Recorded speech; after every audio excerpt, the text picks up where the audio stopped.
Alright, so boom. Revisiting music is always recommended because your opinion on anything can change over time. You can't listen to something once and then never listen to it again and keep that one opinion for the rest of your life, because you can easily feel different about it if you check it out again as time goes on. However, a lot of songs and a lot of albums, you simply don't want to re-listen to them. It can be because you flat out didn't like it the first time you checked it out, or it can be you enjoyed it somewhat, but your interest in listening to the album again is very minimal. So that's what this video is, y'all. 5 albums that I played them once, and to this day, I probably only re-listened to one or a few songs from it, but I've never re-listened to the whole project. Let's go. Mahogany dashboard, do the dashboard. Mahogany dashboard, do the dashboard. Now, to be fair, I wasn't that thrilled on checking out this album to begin with. Not because I have an issue with Wayne or that I think modern day Wayne is garbage, he lost his touch a long time ago. The reason I didn't care on listening to the Funeral album when it first came out was because this was around the time I was working on my worst and best The Carter Songs videos. This was in early 2020, and I made the decision to listen to 85 songs by Wayne, from the Carter 1 to the Carter 5. These The Carter videos is also where my song ranking series started. For those who don't know, the first worst songs, best songs videos I ever did was on Lil Wayne in early 2020. But I didn't include all his albums, only the 5 Carter albums. Those videos are long gone now, but I still have the respective tier that I had each song in. So for the next few moments while I'm talking, I'm going to show what songs I had in each tier. You may pause the video and read them if you like. But because I had to sit down and listen to 85 songs already, I was not in a rush to check out this Funeral album, but I did end up listening to it during this early 2020 period. And as you can see with it being in this video, I have not bothered checking out this album since then, and this came out 4 years ago. This album has 24 songs on it, y'all, and I couldn't tell you shit about most of these. Literally the only songs on this album that I even remember the sound of are Mahogany, which is the only song from the album that I've gone back to in the past 4 years. And this is gonna be even more crazy. I don't even go back to Mahogany to hear the full song. I only put on this song just to hear the that at the beginning. I couldn't tell you when's the last time I've let this full song play out. I put on the intro and sometimes I let the first verse play, but I typically turn it off quickly. The other song I remember from this album is Mamma Mia. Yo, crocodile's toothless, titty fuck your baby mama. She breastfeed your child while I do it, I looped it. Mamma Mia, I never enjoyed this song either. Even rehearing it for this video, I went, no, you can keep this one for sure. The final song I remember from Funeral was actually my favorite song from the album, but then I've never went back to it in the past 4 years. I know that sounds ridiculous, but I remember this being my favorite song when I first heard it, but now I even go back to Mahogany more than this one. And that song is Trust Nobody featuring Adam Levine. I don't trust nobody, not my lovers, not my friends. But guys, I'm being honest, I don't remember a damn thing about these other 21 songs on this album. If y'all remember these tracks, y'all are better than me. Do y'all even still listen to this album? I'm doing all this self-deprecation saying how I never went back to this, but do y'all even return to Funeral? Do y'all still bump I Do It with Big Sean, Lil Baby?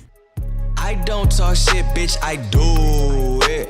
They say all facts, but don't. What about Get Out of My Head with XXXTentacion? I can't get the fuck out of my head. Or what about Know You Know with 2 Chainz 4 Bracelets?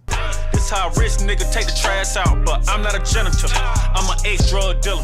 I don't know. Y'all leave a comment letting me know when's the last time y'all listened to this project, or if y'all have ever listened to this project. Cause like I said, I ain't played this since it came out.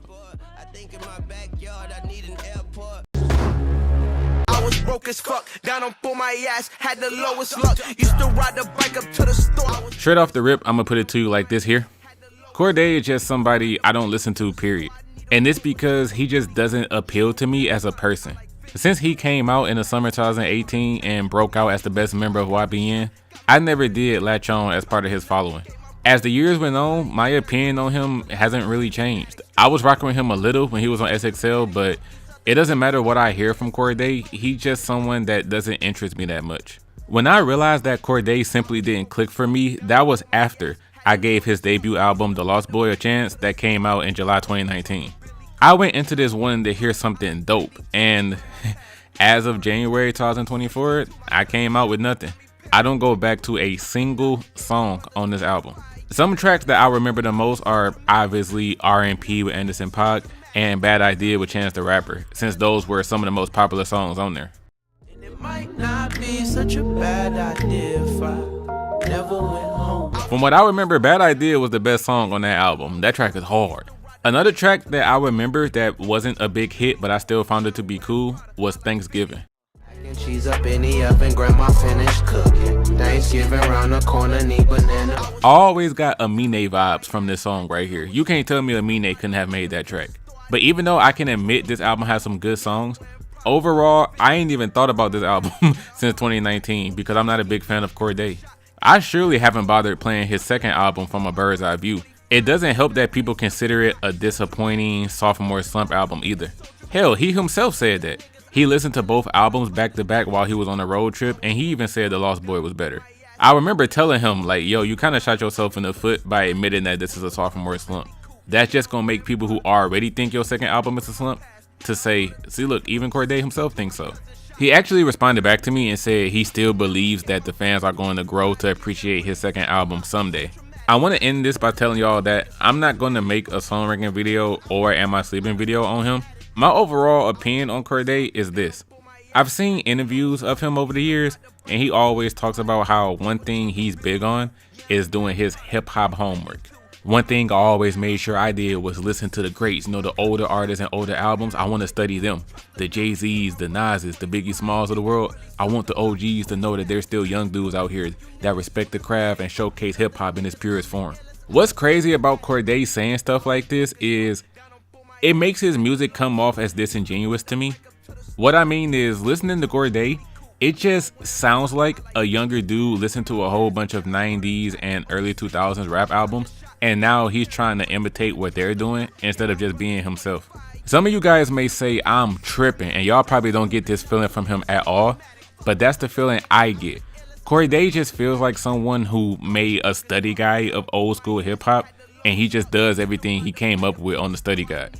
It's kind of like a salesman. You know, if any of you guys have ever talked to a salesman over the phone or in person, and you can just tell by the salesman's pitch that they're reading from a script or that their pitch sounds super rehearsed instead of them just normally talking to you like you're a person. That's what this man's music sounds like to me. Just super rehearsed. Like he looked at old school rappers and went, oh, that's what I got to do? All right, bet. So that's all it is. When I hear his music, even his newer songs like Feel It in the Air or the Water Freestyle, it don't matter if the beats, flows, and rhymes are nice. I just don't care that he's the one doing them. Y'all Cordae fans that's listening to this can call me a hater all y'all want to. Cordae is simply someone that's a good rapper, but he's not an interesting rapper. And you know what? Since we're talking about Cordae, I might as well talk about this artist next. Yeah, top of the morning, I know that you thought I was dormant. Woke up early for shots that was swarming. Now, similar to what I said about Weezy F Baby in the Carter series, JCole's discography was the second song ranking video I ever did. And those song ranking videos on Cole have since been long gone. So again, if you want to pause the video to read which songs I had in each tier, go right ahead. But just know that there's no off-season songs in these rankings, and that's because I made the J. Cole videos a year before the off-season even came out.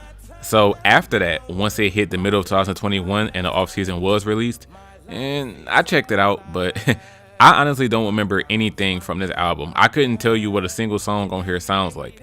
I couldn't hum to you a single melody. I couldn't mimic any of the beats. This album is so far out of my memory that it honestly feels like I've never even listened to it. And this album is not even long. There's only 12 songs on here. So if I was to re-listen to it, it wouldn't take a lot of time. But I just haven't wanted to in the past few years.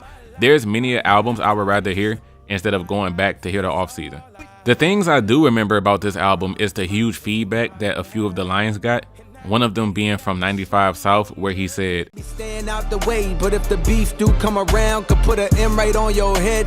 You Luigi, brother. When this album dropped, people were immediately labeling this as the best line in the whole song, one of the best lines on the album. This is why Cole has always been one of the greatest, because he drops bars like this.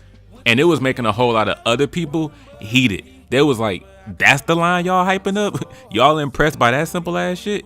I remember the day after this album dropped, this line was instantly getting labeled as overrated because of how many people was calling it amazing. The other line was from Applying Pressure when he said, Envy keep your pockets empty, so just focus on you.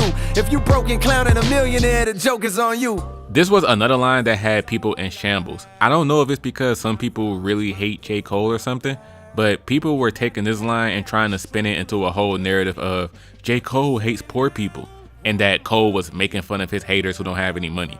This was another conversation that instantly struck up when the album dropped, and it was making other people look around and go, where are y'all getting this from? How did y'all even interpret it that way? But other than the controversy around those two lyrics and other than Murray being on My Life, I don't remember anything about this album, dog. I've heard every J. Cole album from front to back, but the off season is so far out of my mind, I couldn't tell you anything about it for real. Let it be known that I don't have anything against any of these albums I've talked about so far, unless I explicitly say so. But I'm not making this video to say, oh, these albums are garbage, that's why I never ran them back. No, of course not. I just haven't re-listened to them because I haven't been interested in them since the first time I heard it. That doesn't mean I think the project sucks. If I feel like it, I can easily run back any of these albums.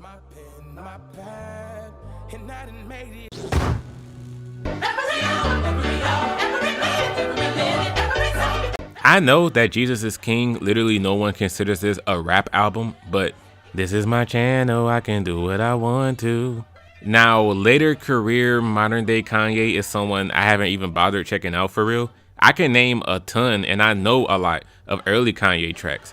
For later projects such as The Life of Pablo, Kids See Ghosts, and Ye, I've heard them, but I just put them on in the background while I was working or doing something else. I didn't listen to the albums to pay attention to them.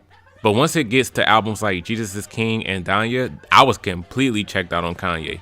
To this day, I've never even heard Off the Grid. The only song I've ever heard from Donda was New Again. Make me new again. Make me new again.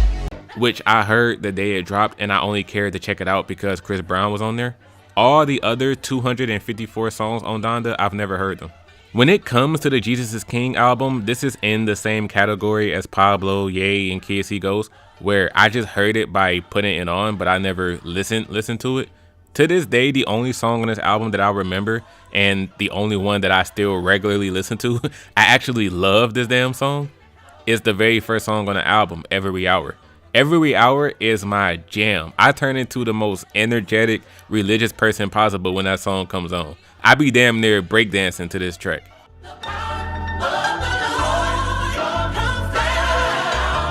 I remember it being a big deal that he had his father in the Follow God music video, and then the whole close on Sunday, you my Chick-fil-A thing going on. I remember people making fun of him for that, but I've never even listened to those songs for real. I just know them. The funniest thing about Every Hour being my favorite song on the album and me loving it so much is that Kanye is not even on here. Kanye has no vocals on Every Hour. It's the Sunday Service Squad that's singing this. And I'm glad because Kanye probably would have ruined this if he said anything on it. I do think that I'm not missing out on anything by not listening to this album though, because every time I come across a Kanye album ranking video, this is always bottom 3, always. So if this is widely considered one of his worst albums, I may still check it out one day, but I'm not expecting greatness.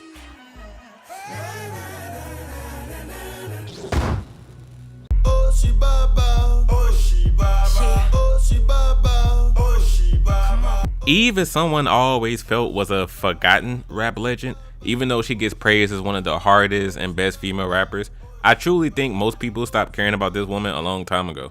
Especially when it comes to young people. I have a lot of younger viewers that watch my channel, teenagers and people in their early 20s. I guarantee that 90% of the younger viewers that are watching this video have never listened to an Eve album.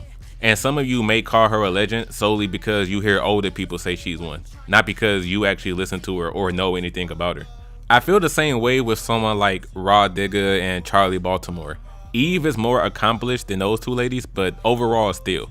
I feel they only get called legends by older people and rappers that personally know them, but the casual hip hop fan in the past 15 years couldn't tell you anything about them. As someone who has actually checked out Eve's music, I will be the first to let you know that if you ever do check out her 4 albums, her 4th one, Lip Lock, is going to be a drastic change from her previous work. Her albums before that are typically loaded with skips anyway, but this album is massively different from her first three for one major reason that I'm gonna point out in a second.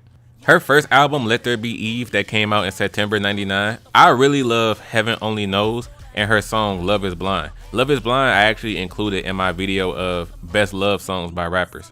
Her second album, Scorpion, released in March 2001, had her classic song Let Me Blow Your Mind, but I also enjoy That's What It Is, Scream Double R, Life Is So Hard. Yo, Scorpion is Eve's best album, by the way.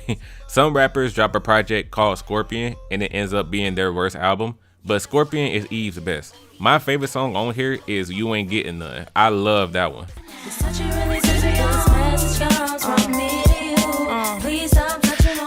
Her third album, Evolution, that came out in late summer 02, had Gangsta Lovin' with Alicia Keys. That was a hit. Let It Go was nice. Double R What had a sexy ass beat switch on the chorus. I honestly think you guys should check out Double R What just to hear the beat switch.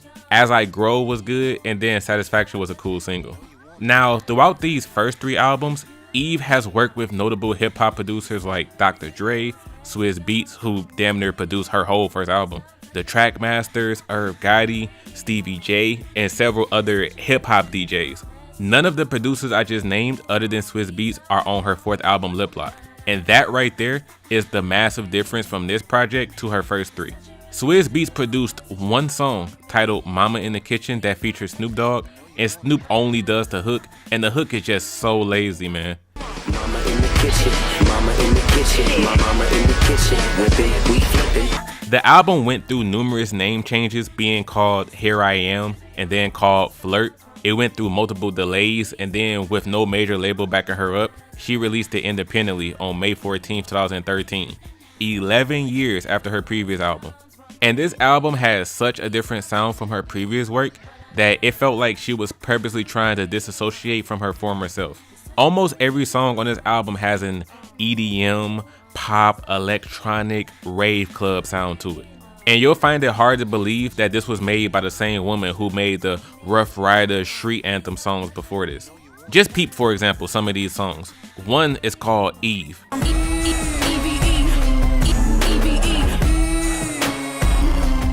Another song called Make It Out This Town is a super basic, motivational, we all have our own light that will shine through the darkness. No matter what, don't ever let anything hold you down feel to it. Put your hands in the air now. Or what about Grind or Die, that contains single-handedly the worst bar on this entire album. My buzz stay strong, your buzz never started. My albums are the shit, your career never fought it.